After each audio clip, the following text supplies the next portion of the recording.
You've heard of dad jokes. Okay, so yeah, that's my dad joke for today.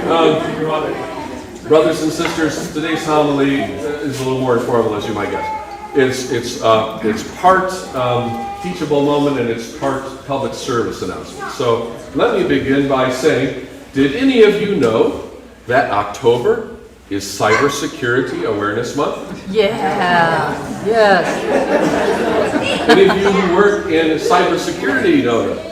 Yes, a few of you.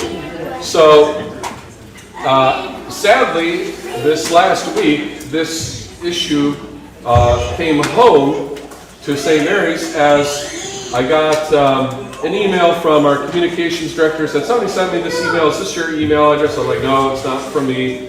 Just ignore it. And I had, as you can tell, I had a bad head cold, and I was just like, I'm going back to sleep. And I figured that was the end of it. Then another day or two later, I get a couple more emails saying, Father, did you send me this? Because I gave this person a bunch of money. Oh. So this is how sneaky and how dastardly the fishermen are.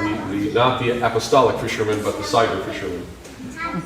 And it was quite subtle because it wasn't like, hey, I'm Father David and I'm from the Ivory Coast and the rest. Like you go, I know that's a scam. It was like, hey, could you contact me? It was very neutral, right? It was very subtle. So it's like, oh, that must be Father David. I will respond to the email. Then the next thing is, can you buy me these things and send me the codes for these gift cards? And the next thing you know, there's a couple people out a couple $100 or more.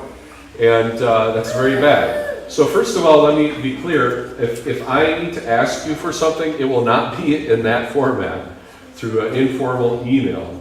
And by the way, I don't sign my emails with the full title of clerical's rank. It's FRD or something very, so.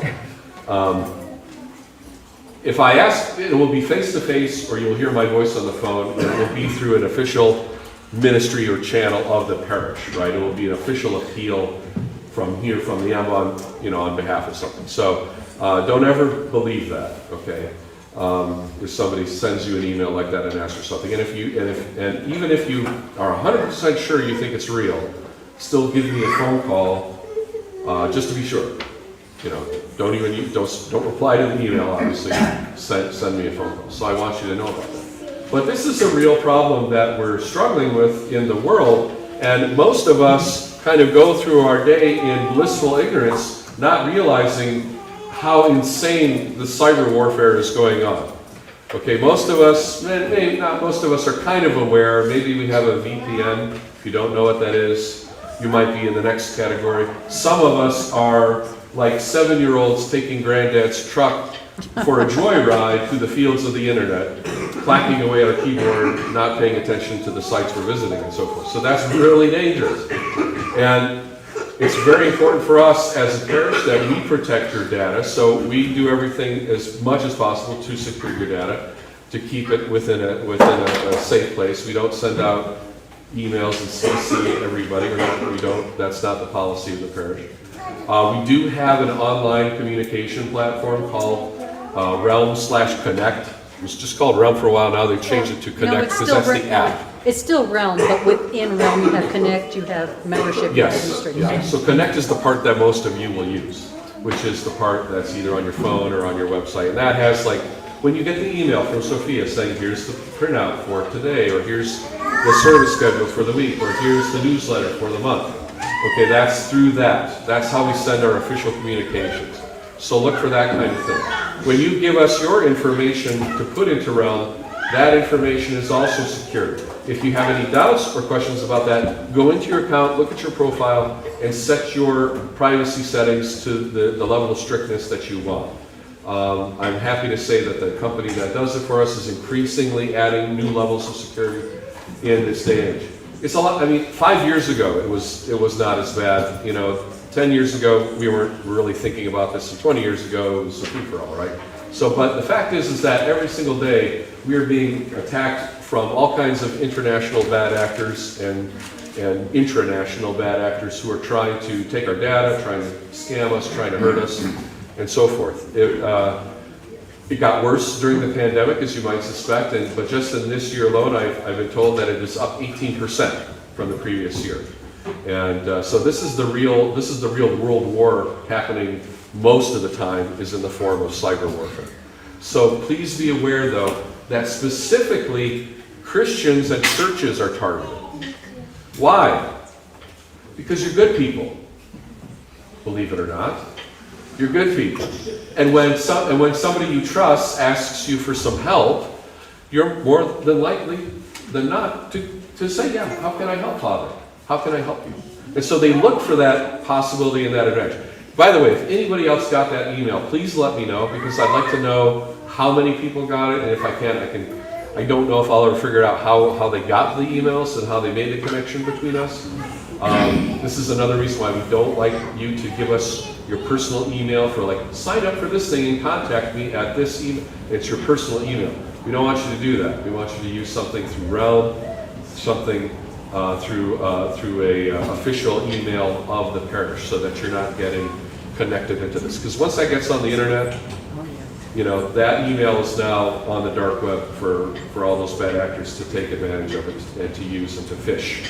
You become the fish. And it's not like these guys are just like, the guy at the beach who has like 4 poles in the water and he's watching all 4.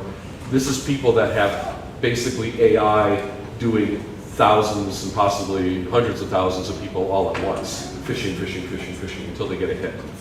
So it's a very real threat for you and your private security and so forth. So, but they target you because you're good people, because you hear the gospel.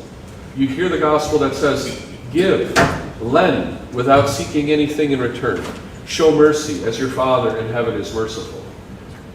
And that's to your credit. But you also are called to be in this world not just gentle as doves, but wise as serpents. So don't show mercy to fishers that are scamming you on the internet. Block them, report them to the FBI, do whatever you have to. Just make sure you do everything to stop that from spreading. And of course, a good defense is the best offense.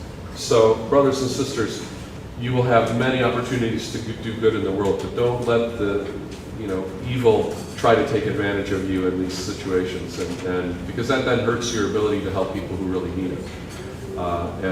And lastly, it has to do also with an extension of our own ascetic principles as Christians. If you've read any of the Desert Fathers or the Monastic Fathers, they talk a lot about guarding the senses. Well, we are cybernetic beings now, whether we like it or not. I mean, unless you don't have the technology and you're a Luddite and you've eschewed it entirely. Most of us have become cybernetic organisms. We don't realize it, but we exist with part of our consciousness tied into our devices.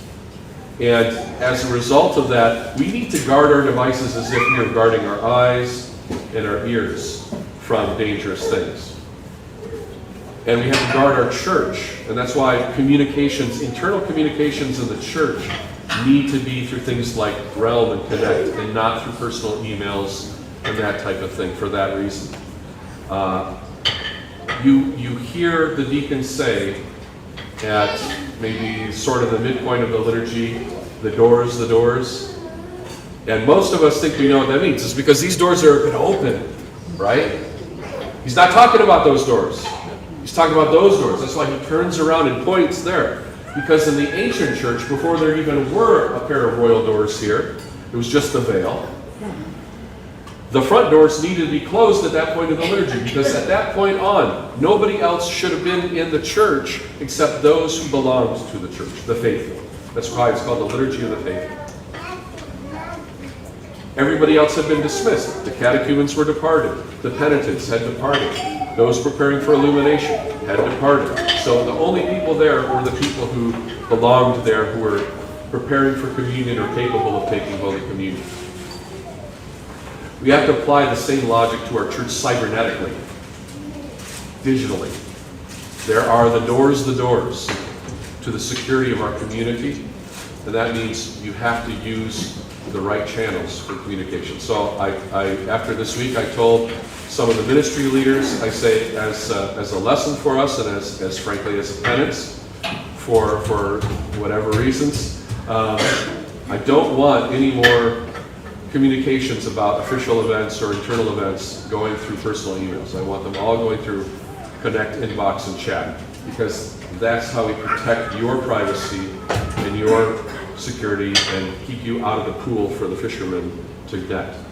So that's my long-winded public service announcement for today, but I thought it was important, and I thought it was something that we need to consider as Christians in the 21st century. It's a different ballgame for us, but the principles are the same as they were in the first centuries of the church, and will become increasingly so, I hate to say, as we see more and more violence against Christians happening in the world.